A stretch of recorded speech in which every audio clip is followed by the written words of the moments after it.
نشستی، گفتم تو هم خدایا دل منو شکستی. منم تو رو میخواستم و چیزی نگفتم، دلم میخواست که اصلا از تو میشنفتم، ولی تو بود راه منو تو رو جدا کرد، بروی بی جا عشق و هم فدای ما کرد.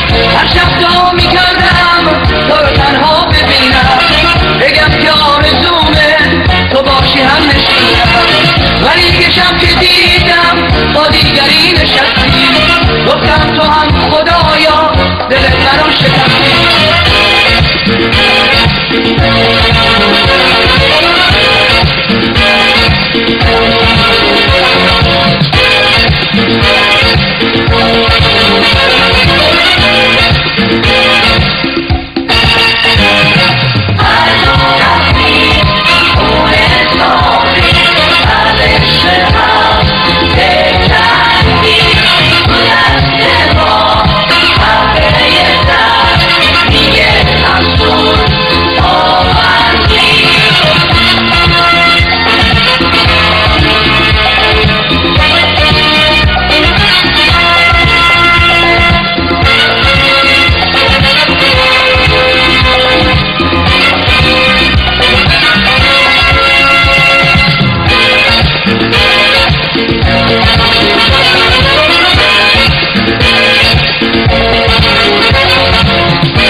بگم که آرزومه تو باشی هم نشینم، ولی